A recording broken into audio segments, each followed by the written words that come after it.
নমস্কার বন্ধুরা, welcome to my channel, যেখানে ভূতের ভয় নিয়ে চলে এসেছি তোমাদের জন্য আর একটা নতুন রিয়েল হরর স্টোরি।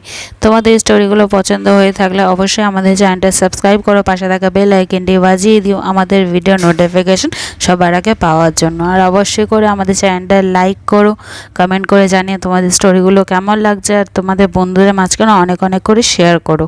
তোমাদের সাথেও যদি কোনো রিয়েল হরর এক্সপিরিয়েন্স হয়ে থাকে তো সেটা আমাদের সাথে শেয়ার করতে পারো। ইনস্টাগ্রামের লিঙ্ক নিচে ডিসক্রিপশনে দেওয়া আছে, সেখানে এসে আমাদের সাথে শেয়ার করতে পারো। আর ইনস্টাগ্রামের পেজটাও ফলো করে নিও। তাহলে চলো আজকের গল্প শুরু করা যাক। পূর্ণিমার রাত ছিল, চাঁদের আলো পুরো গ্রামে আলোকিত করছিল। রাতের সময় পুরো গ্রামে শান্ত চারিদিকে ছড়িয়ে গেছিল, শুধু দূর থেকে কয়েকটা কুকুরই চেঁচামেচি করছিল। এই সময় সূর্য নিজের ঘরের বাইরে বসেই ছিল, যে শহর থেকে এসেছে নিজের মায়ের সাথে দেখা করার জন্য। বাহ, কত সুন্দর শান্তি আছে গ্রামে। শহরে এমনি অনুভবই করা যায় না। মাঝে মাঝে মনে হয় শহর ছেড়ে গ্রামেই থেকে যাই। সূর্য চোখ বন্ধই করে ঘুমাচ্ছিল, তখনই তার পায়ের কাছে একটা লাল বল আসে। তাতে সূর্য হঠাৎ করে ঘুম ভেঙে যায়। সে লাল বলটা হাতে নিয়ে এদিক ওদিক দেখতে থাকে, কিন্তু আশেপাশে কেউ ছিল না। এত রাতে কে এই বল দিয়ে খেলছে? সে বল নিয়ে ঘরের ভিতরেই যাচ্ছিল, তখনই তার পিছন থেকে কে আসছিল। সূর্য সেটা শুনতেও পেয়েছিল। ফিরে দেখতেই 10-12 বছরের একটা ছেলে দাঁড়িয়েছিল। তাকে দেখতে খুবই সুন্দর ও খুবই মিষ্টি ছিল। ছেলেটা তার বলের দিকেই তাকিয়েছিল। সূর্য ছেলেটার দিকে এগিয়ে গেল বল নিয়ে। তুমি কে? এত রাতে এখানে কি করছো? ছেলেটা কিছু না বলে শুধু বলের দিকেই তাকিয়েছিল। এত রাতে এখানে খেলা উচিত নয়, তুমি কোথায় থাকো? কিন্তু ছেলেটা তাও কিছু বলল না, নিজে হাতের ইশারায় বলটা দিতে বলে। সুরজ তাকে বল দিয়ে দেয়। ছেলেটা বল নিয়ে পালিয়ে যায় আর অন্ধকারে মিশে যায়। পিছন থেকে সূর্যের মা তাকে ডাকে, সূর্য, ঘরে চলে আয়, খাবার তৈরি হয়ে গেছে, আয় এসে খেয়ে নে। সূর্য তখনই নিজের ঘরের ভিতরে চলে যায়।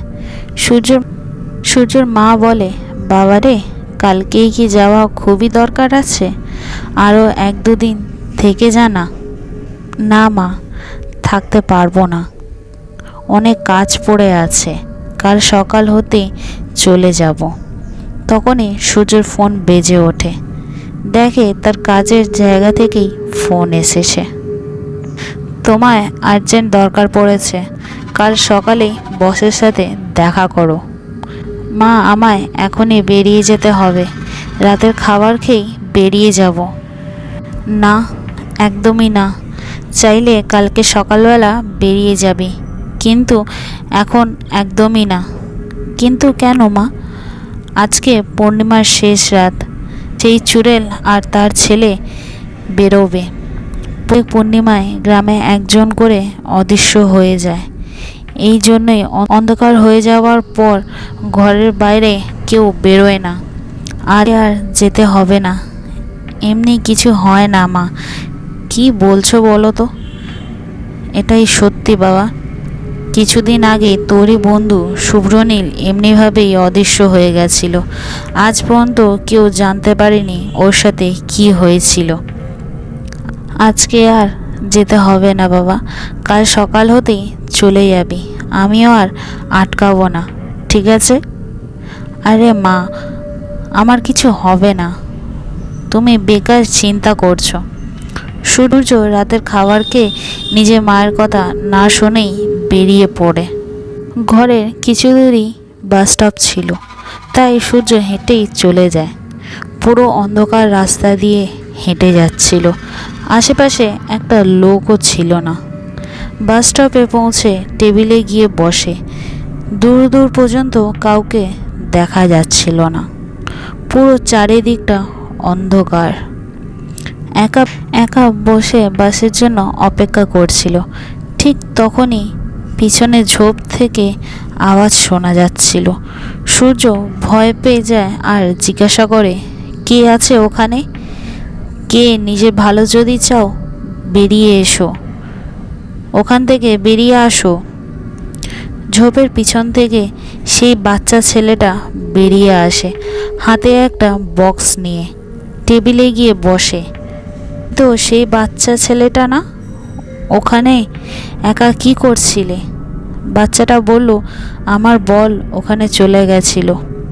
আসো দাদা, এখানে বসো। তুই একাই আছিস নাকি তোর সাথেও কেউ থাকে? আমার মা আমার সাথে থাকে, সে গেছে আমার জন্য খেলনা আনতে। কোথায় সেইটা ঠিক জানি না। সূর্য বুঝতে পারছিল না যে কি করবে। বাচ্চা ছেলেটা নিজের খেলনার বাক্সটা তার দিকে এগিয়ে দিয়ে বলে, দাদা তুমি আমার খেলনা দেখবে? আমার কাছে অনেক খেলনা আছে। বাক্সর মধ্যে অনেক অনেক রকমের মানবের মতো দেখতে খেলনা ছিল। সুরজ তার মধ্যে একটা পুতুল তুলে দেখলো আর বলল, এই পুতুলটা তো পুরো আমার বন্ধু শুভ্রনীলের মতো দেখতে। কিছুদিন আগেই অদৃশ্য হয়ে গেছিল। এটা তুমি কোথায় পেলে? জানি না, আমার মা কিছুদিন আগে অন্য গ্রাম থেকে এনে দিয়েছিল। সূর্য ভয়ের চোটে চিন্তায় পড়ে গেল।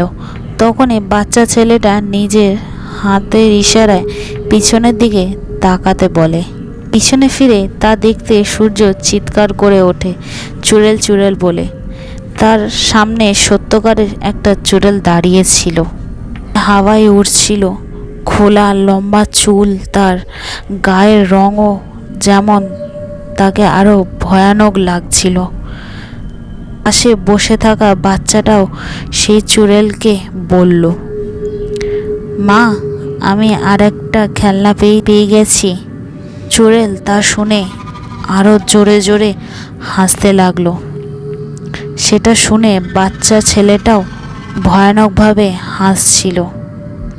তার দিকে তাকাতেই তার পুরো শরীরে আকৃতি পাল্টে গেছে, তার গায়ের রঙও কেমন ফ্যাকাশে মতো হয়ে গেছে, তার সুন্দর মিষ্টি মুখও ভয়ানক হয়ে গেছে।